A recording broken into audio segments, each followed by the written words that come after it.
David was born deaf. He was a star pupil at Mary Hare Grammar School and went on to have a very successful career as an aeronautical engineer. Although he could sign, his main form of communication was always oral. In later years, David unfortunately suffered from a stroke. His physical and mental capabilities were severely depleted, and he could no longer look after himself, and he was placed in a care home. At this point, he went off the radar. Joe Park was a member of the JDA, but we didn't see much of him because he was a full-time carer of his wife Annie. When we first came into contact with Joe was an hour and a half before his wife's funeral. A family member realised that Joe wouldn't have understood a word being said at the funeral. We received the call, and without delay, we jumped in the car to get to the cemetery. There was not a lot of people, there was a nice gathering of family members there. And immediately, Joe smiled at our presence. We'd introduced ourselves, explained who we were, and that we were going to interpret the service for him. Throughout all Joe's grief, he was able to participate in this most important moment of his life. David was only 5 minutes from the JDA, and we had no idea that he was there. David has no next of kin, and his closest friends live outside of London. They didn't know what happened to him. For 3 years, they searched for him. And when they finally found him, this is where we got involved. Once the funeral was over, we got talking to Joe. We introduced the fact that he would maybe like to come along to the JDA, but it was a difficult time for him to receive that. So what we decided to do was just agree to visit him at his home, just slowly introduce him to the JDA. So when Raphael was born, we didn't think there was going to be any issues or kind of expect your child to be completely healthy. Adam was born and everything seemed fine, and then at 4 weeks he was diagnosed with a hearing loss. It was literally like we were looking into a bit of an abyss. We didn't know what was going to happen to my daughter, how bad it was, would it affect her future, will she ever talk? Our beautiful boy was not going to have the life that we hoped for. It was the most awful 2 weeks of my life. Crying in the shower, my husband, who never cries, even cried. After several months of visiting Joe, he got to know us and he was climatising to us. And we introduced it to him again and said, look, why don't you come along to the day centre?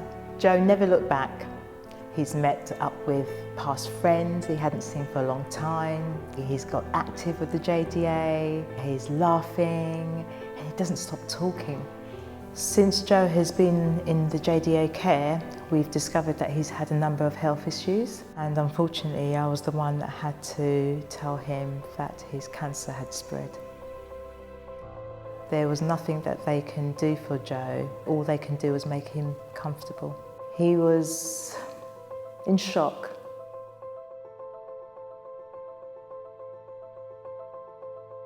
We immediately responded and went to visit David.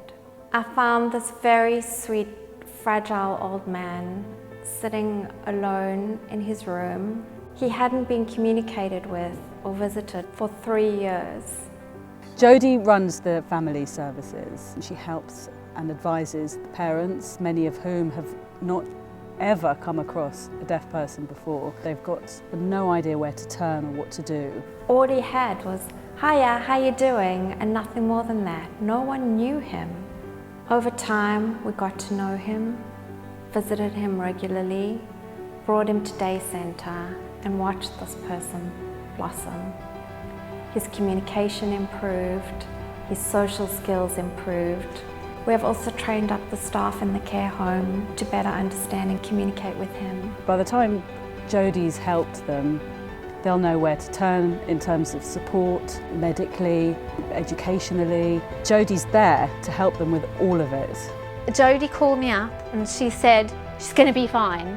She's going to go to school, she's going to learn to talk, she's going to socialise, she's going to achieve all the dreams that we had for her when she was born, and in those first 2 weeks we were wondering if she would ever achieve. She's got a wonderful approach to tailoring her advice to people's individual needs. If I wanted to know about things, she would let me know. She was kind of a good first port of call. Jodie can be the difference between looking into a pit of despair and coming out the other side, realising that their child's deafness does not have to mean that they're not going to achieve in life as they would if they weren't deaf. She then put us in contact with other people, and it's all those other people and Jodie that actually made us feel that this is not going to be the end of our lives. It was really nice to know that there was kind of a few people around, especially in our area, who were affected, just to know that you're not on your own. People also a few steps ahead of us, which was really nice because it meant that, you know, I could speak to them about what to expect. So it's become a bit of a network.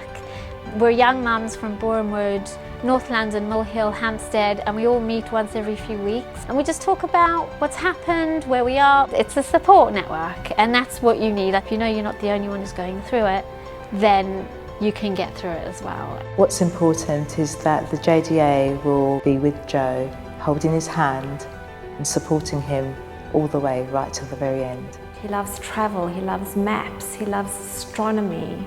He's a very intelligent man. It's all coming out. He's come alive, literally.